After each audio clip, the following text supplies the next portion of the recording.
allez bien. Maman Pascal va super. J'ai essayé de venir aujourd'hui avec un autre style de vidéo. Donc aujourd'hui, je viens avec, c'est la période de fête, c'est la période de Noël où on a l'habitude de faire du poulet soit rôti, soit braisé, soit du DG. J'ai donc voulu apporter une autre petite touche aujourd'hui. Peut-être que quelques d'entre vous connaissent, bien sûr, je n'ai pas créé, mais je vous apporte une nouvelle recette aujourd'hui que je viens partager avec vous. Une autre façon de faire son poulet pour les fêtes. Je trouve ça c'est plus simple et c'est vraiment festif, facile à emporter et tout. Donc, allons à la recette et j'espère que vous allez aimer. Si vous êtes nouveau, moi c'est Passy Beauty. Ne manquez pas de vous abonner, de liker, de partager et surtout de vous abonner. Je commence par partager avec vous une petite recette de brioche que j'ai l'habitude de faire chez moi. Ma famille l'adore, l'aime beaucoup. Je l'ai prise sur la place de Zia Inspiration. C'est chez elle que j'ai vu la recette. Donc, j'ai voulu partager avec vous parce que j'ai réussi et j'ai aimé. Mon mari a dit, c'est vraiment bon, hein, c'est vraiment bon. Hein. Les enfants étaient, Mommy, you are the best. Donc, j'ai voulu réessayer et en fait j'ai voulu partager la recette avec vous en faisant. Donc je commence par mesurer tous les ingrédients. Je vais vous laisser la recette sur la barre d'infos. Ne manquez pas d'aller prendre les quantités là-bas. J'ai commencé par tamiser ma farine parce que c'est très bien de la tamiser. Elle permet que le mélange se fasse très bien quand vous allez l'ajouter dans votre recette. Donc d'abord bien tamiser sa farine, du beurre, du lait, bien sûr, 200 millilitres de lait. Et nous aurons besoin aussi, je prends le temps de mesurer. En fait, je n'étais pas très bonne en ce qui concernait gâteau et ceci et cela, parce que je prenais pas le temps de mesurer les choses comme il fallait. Je allais à la hâte, les écarts, tout ça s'est mélangé et tout. Donc, prenez le temps de faire comme moi, vous mesurez chaque chose. Pour ceux qui vont me demander où j'ai acheté la balance, à Walmart, quelque chose comme $40, 14$, pas cher du tout. $14, vous avez une balance de cuisine. Je savais pas que je pourrais en avoir assez moins cher et vous pouvez en trouver partout. J'ai mesuré à mon sucre, j'ai utilisé du sucre marron, utilisez le sucre que vous voulez. Là c'est la levure que je suis en train de peser. J'avais besoin de 20 grammes de levure. Wow. J'étais trop forte. J'étais trop forte pendant la recette là. Je suis trop fière de moi. Donc il fallait qu'il partage avec vous. Là, nous aurons besoin de 2 œufs. 2 œufs. J'ai compris qu'il faut cultiver la patience et prendre vraiment le temps de faire les choses comme il se doit pour obtenir le résultat qu'il faut. Donc de la farine, du beurre, du lait, du sucre, la levure. Et allons-y faire, je vous laisse regarder la vidéo.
Ok, passons à notre recette au plat du jour. Aujourd'hui, je viens partager avec vous la recette de brochettes de poulet. Comment je fais mes brochettes de poulet? Là, j'ai pris 2 kilos de viande de poulet sans os. Si vous n'avez pas acheté directement sans os, vous achetez la poitrine de poulet et chauffer un peu et détacher les os de la chair. Ce sera faisable, les os de la chair. Au niveau de la poitrine, il y a beaucoup de chair. Au niveau des cuisses, il y a beaucoup de chair aussi. Donc, et vous découpez en dés, comme vous voyez là. Ou alors, vous pouvez faire des brochettes aussi avec les os en découpant votre poulet vraiment en très très petits morceaux avec les os. C'est faisable aussi.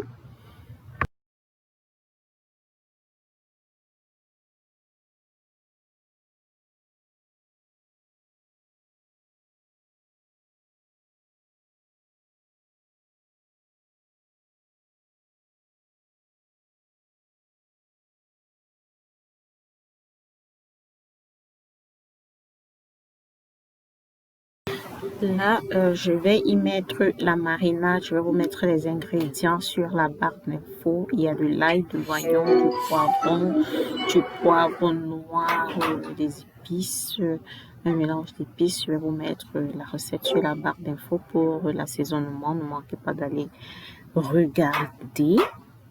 Parce que j'ai écrasé ça bien avant, j'ai pas filmé pendant que j'écrasais. L'idée m'est venue de partager avec vous bien après.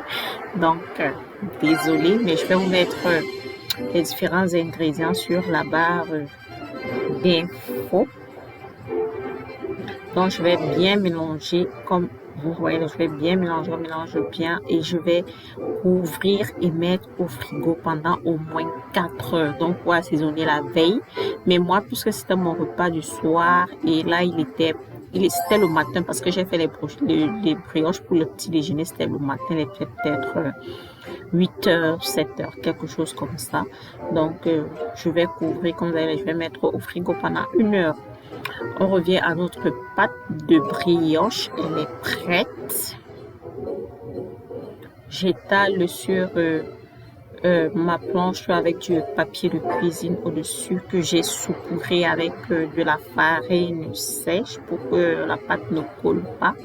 Je vais la retourner pendant quelques moments sans faire ressortir l'air, sans la chromatiser. C'est vraiment de façon très douce avec un peu de farine. Vous voyez maintenant elle a cette forme. Nous allons découper. Je vais découper, j'ai fait 8 pains, donc je vais découper cette pâte-là en 8. Si vous utilisez les mêmes quantités que moi, ça doit vous donner 8 pains. Et tout dépend de la levure que vous allez utiliser. Il peut gonfler plus ou moins. Donc, mais j'ai coupé mes pains en 8.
Nous rentrons notre poulet. Il est temps de le mettre au four, mais avant, nous devons l'enfourner dans nos baguettes pour qu'elle ne se brûle pas ou les cramper dans l'eau, dans de l'eau simplement pendant au moins 1 heure du temps.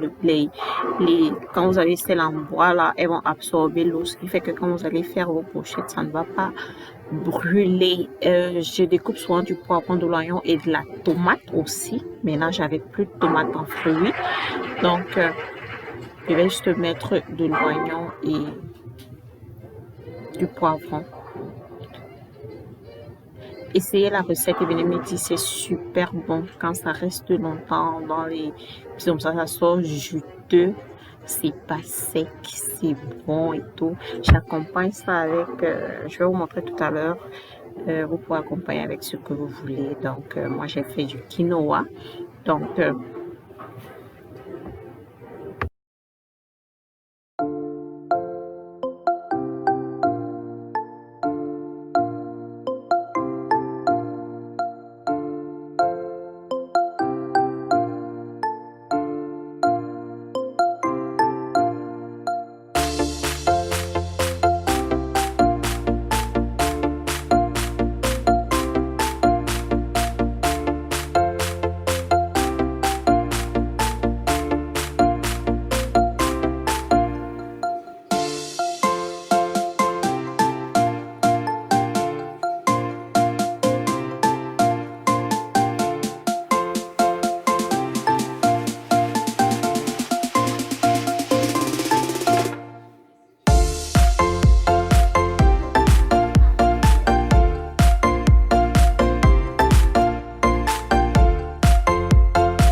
Il est cuit, ouais, il est cuit.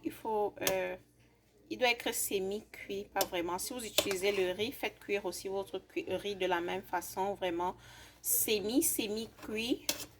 Ensuite, vous enlevez de la casserole. Pour faire mon quinoa, j'aurai besoin d'un oignon, de la carotte, haricots verts, petits pois, maïs. Mettez les légumes que vous voulez. Parfois, j'utilise du brocoli aussi. Il y a du poivron et du poireau. Poireau, oignon. Je n'avais vraiment plus beaucoup de légumes dans la maison. Mais mettez tous les légumes possibles. Voilà ce que il m'a de faire avec ceci. Carottes, haricots verts, petits pois, poireaux, oignons, ail. Voilà ce qui va constituer notre riz avec les autres épices que je vais vous montrer. Notre sauté de quinoa avec les épices que je vais vous montrer au fur et